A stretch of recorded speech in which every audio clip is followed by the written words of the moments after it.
So, Sonic has gone off to the multiverse, hasn't he? I wonder if he met Spider-Man there.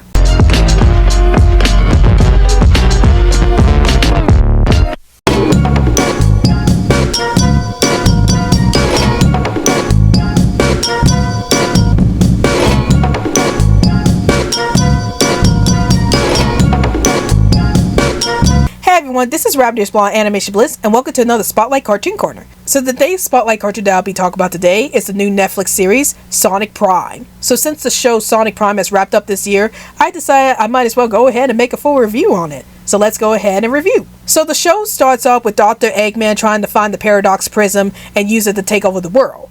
Unfortunately, Sonic comes in and ends up destroying the Paradox Prism, and this ends up separating him and his friends into all these different multiverses. And once he finally gets into the center of the shattered space, he ends up meeting up with alternate versions of his friends.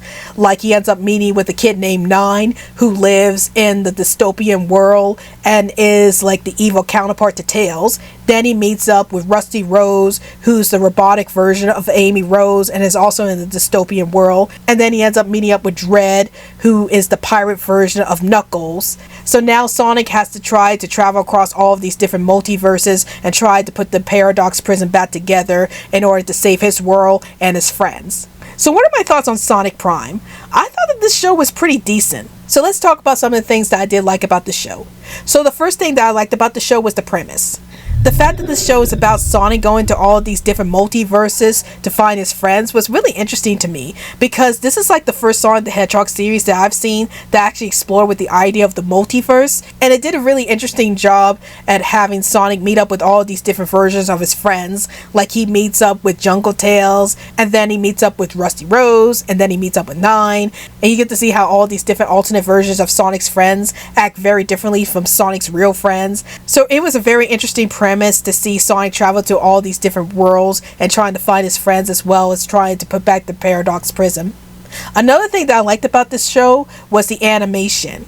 I love how expressive the characters are, especially with Sonic himself being shown as being very expressive in his movements and in his facial expressions. And I definitely love the action sequences. Like the action sequences were some of the best animated scenes I've seen in this entire series. So yeah, I really love the action sequences. And then another thing that I liked about the show were the characters of Sonic, Shadow, and Nine. Now, while Sonic may be a bit annoying at times, especially whenever he's like trusting people too much, especially when that person's like evil, I do love the fact that this Sonic is a much more flawed character. Like, one of my biggest issues with how Sonic was being portrayed in the past 10 years or so was that he was portrayed as being this perfect character who could do no wrong, and the rare times that they tried to make Sonic into a more flawed character, they kind of dropped the ball on it. But I love the fact that Sonic in this series is just very reckless, and it's because of his recklessness that caused the Paradox Prism to shatter. And so Sonic has to go on a redemption trip where he has to try to find all of the pieces to the Paradox Prism and put them all back together so he could get back to his home world. And for me, the fact that Sonic feels really bad about what he did and how he tries to make up for it by finding the Paradox Prism was really interesting to me, because it made Sonic into a much more sympathetic character, and I just love the fact that he tries his hardest to fix what he has done in the series. And then another character I really like is Shadow the Hedgehog. So for the past decade or so, Shadow the Hedgehog has been portrayed as this character who is grumpy all the time and only wants to fight against people, and that's been a characterization of Shadow that I didn't like, because Shadow is a lot more complex than that. Like, if you played the game Sonic Adventure 2 or even his own game Shadow the Hedgehog, you know that Shadow is a lot more complex than he lets on. And that's what I've always loved about Shadow's character over the years, is that he's such a complex character in the Sonic the Hedgehog franchise. And it was a shame that he has been portrayed as being this one-note character whose only goal is to just be angry and just find bigger opponents to fight. But what I love with how Sonic Prime portrays Shadow's character is that they portray Shadow as being a bit grumpy, but he's willing to help out Sonic, and he seems to be the voice of reason in the show. Like, he's the one who's telling Sonic, you know, Sonic, you can't do this or else it's going to destroy the world, or something like, Sonic, we gotta do this and that to save the world. We see that Shadow wants to save his world as much as Sonic does, and I just love seeing that soft side to Shadow's character, and I do like his relationship with Sonic in the series, as he doesn't seem to be that grumpy towards Sonic, except during the times when Sonic is annoying towards him. But yeah, it's that characterization of Shadow that I missed so much, and I'm glad that Sonic Prime was able to bring back. And I hope that future Sonic the Hedgehog games have this characterization of Shadow the Hedgehog in the future installments, because I felt like this is like the best characterization we got of Shadow in a long time.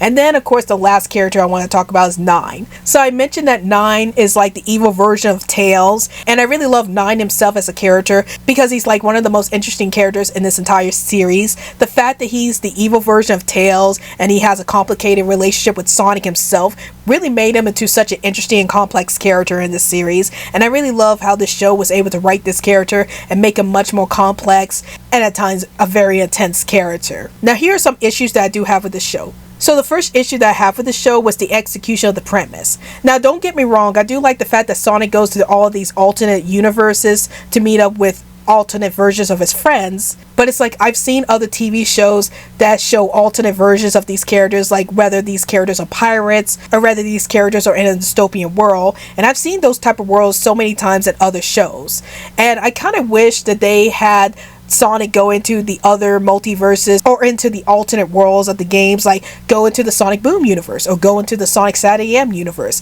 or go into the Sonic Underground universe. It would have been interesting if Sonic had gone to those universes and we get to see how Sonic is able to interact with his friends in those universes. It would have been interesting to see how Sonic would have interacted with the Boom versions of his friends, or how he would have interacted with the Freedom Fighters, or how he would have felt about the fact that he has a brother and sister in Sonic Underground. So I felt like those were some missed opportunities in regards to the premise, and I wish that they explore those alternate universes instead, and explore the alternate universes that features pirates and jungles and dystopian features.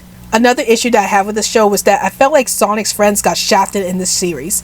So even though we get to see like alternate versions of Sonic's friends, like Rusty Rose and Nine and Dread Knuckles, I felt like Sonic's friends in the main universe don't really get a lot of attention or a lot of development. Like they're just kind of there helping out Sonic, and they're like pretty much the reason why Sonic goes on this journey in the first place, but we don't really get a lot of characterization from them except that they're just Sonic's friends and that's it. Like I actually wish that the show went more into depth with Sonic's friends, at least in the main universe, so we could have a reason to actually care about Sonic's original friends and why this journey is so important to Sonic. And that's why I was kind of disappointed with the third season, because the third season was all action and no substance, and I felt like it was a missed opportunity to really develop Sonic's original friends in the third season. Instead, they just focused the third season on just fighting each other, and that was it. There was no character development or anything, and that upset me.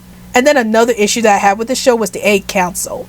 Now don't get me wrong, I love Dr. Eggman. He's like one of my all-time favorite video game villains. But again, just like how Sonic's original friends didn't really get a lot of attention, the original Eggman didn't get a lot of attention either. And instead we have the Egg Council, which consists of 5 versions of Dr. Eggman. Like they portray Dr. Eggman as an old man, as a baby, as a teenager and such. And I just felt like that was really disappointing to me, because I would have preferred to just have one version of Eggman in an alternate universe instead of having 5 different versions of Eggman. And I just found the Egg Council as a whole to be very annoying characters. Like I wasn't a big fan of the Egg Council at all as characters, and I honestly wish that they just used like one alternate version of Dr. Eggman for his alternate universe part, instead of just using 5 versions of himself for this. Before I give out my overall thoughts on the show, I would like to let you guys know that there are affiliate links in the description box below if you want to buy any of the shows that I mentioned in this video. If you buy any of the shows that I mentioned in this video using the affiliate links in the description box below, then I will receive a small commission that would greatly help with this channel. So please feel free to use any of the affiliate links in the description box below if you want to add any of these TV shows to your TV collection.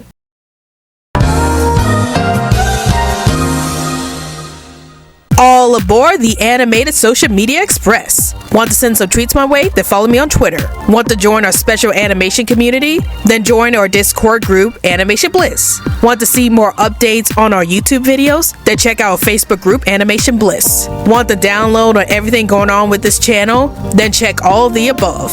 And now, back to the video. But overall, I did like Sonic Prime. While I did have a lot of issues with the show, like I didn't like the Egg Council, I felt like Sonic's friends were very underdeveloped, and I felt like they could have done a little better with the premise of the show. I still love the fact that this show has some of the best animation in the entire Sonic the Hedgehog TV series franchise, and I really love the characters of Sonic, Shadow, and Nine. and I thought that the premise was very interesting, especially since it involves the multiverse. So if you want to watch a Sonic the Hedgehog TV series that dealt with the multiverse, definitely check out Sonic Prime. So those are my thoughts on Sonic Prime, and tell me in the comments down below, have you seen Sonic Prime? And if you have, did you like the show? Did you hate the show? And what's your favorite animated series that dealt with the multiverse? Please let me know in the comments down below. Well, I hope you guys enjoyed this video. This is Rowdy's Blog Animation Bliss, and I'll see you guys later. Hey animation fans, like this video? If you want to see more animated content from this channel, then please hit that big old animated subscribe button so that you can get more awesome content from this channel.